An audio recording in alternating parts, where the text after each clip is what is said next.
Ua whaapaleina le tamaita i Samoa mai New Zealand o li tara lo Leilani Jeremiah Allen o le tausala fo Samoa mo le tausanga lua whelua whalua whelua lima. O li tara na langolango ina le company le Impact Services mai fitu whailonga whapito o le tauvanga na ia manu malo ai. O ia whailonga au fie le siwa Samoa, Taleni o le Sarong, whatunga pito i le leina whaonga ai le popo o le tala noanga po le best interview, a tale lei, ma le tausala na pito i langolango ina e tangata i lunga upenga o sota inga.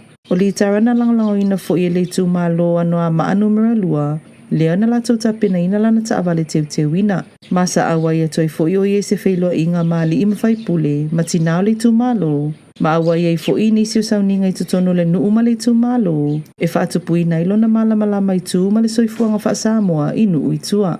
O le tausanga nei, ua whaawa o le tui nātou tausala tau vai langolongo i nei tu malo ese. I se tamu whaingai awa i nuu mai tu malo i le nei tau wanga, ma sanga whaalau iloa i le tau o le sao tamaita i Samoa. I le whaalau iloa i nau tu maanga nuu, ma le soifuanga wha Samoa, e alai la tina e o tangata tawhawhao mai mua mai Samoa. O le tausanga maua ele nei le tele o tāwale teu wina.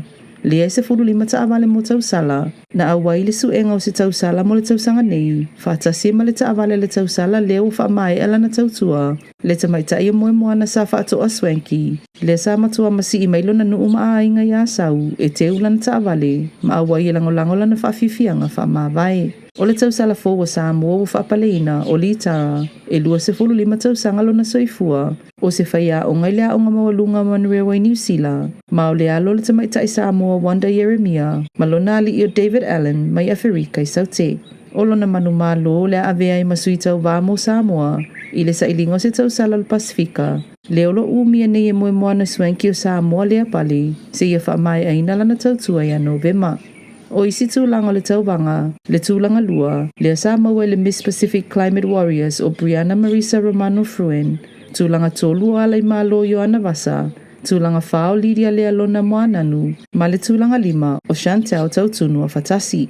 O le taubanga ma le sa ilinga o se tausala o Samoa, o le sauninga muli leo le whailonga ino le vai aso le teuila i le nei tausanga. Ua sainia nei ni whea ngai le vaa le matanga luenga o le soifua malolo ina mafono whaavaya i tū malo. Lātou te tausia i nai ma whaamamama o tanga se ngase inu i tua. O nei whea ngai ngā, ua au fia o mai le whaamama ina o mautanga se ngase whai tū malo i upolu masawai, se iwanga nai le mautanga se ngase i tua sivi. Na whaali le minista le matanga luenga, ia wala silua pito i whanua tō ngā manga, o le whaamoe le malo. Ia whaau ngai tū malo o iei mautanga se ngase i tutonu, na ilo le whaakona karate tua o ia ngaluenga.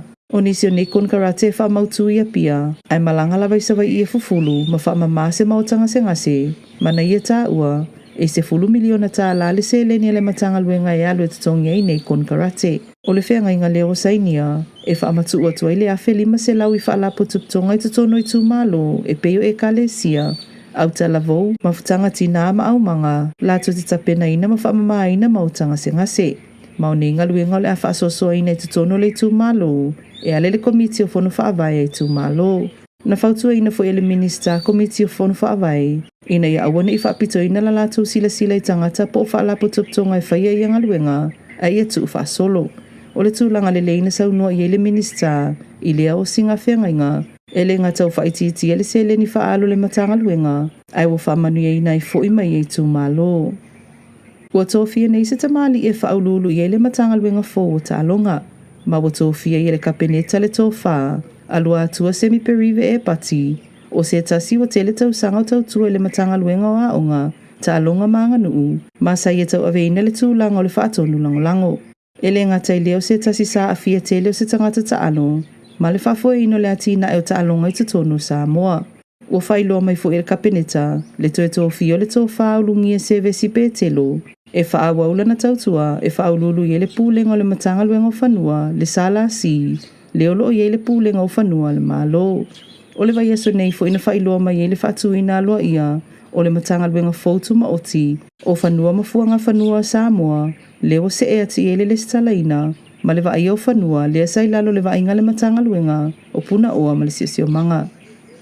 Ua te ele taimi whaatapula ana tu atu ele tau si mawaenga, ia papali i malia tau malia toa, e ave e sei whamatalanga na ia lo mia i lunga o penga ta whailangi, ai le i o atu le mata upuli tu la fono. E o mai le taimi nei, e le ia vesea lava ia whamatalanga.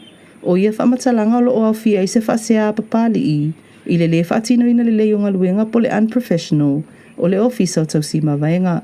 Na whaali e papali e iei pepo le vaivai no tupele estetia le ainga ia pia.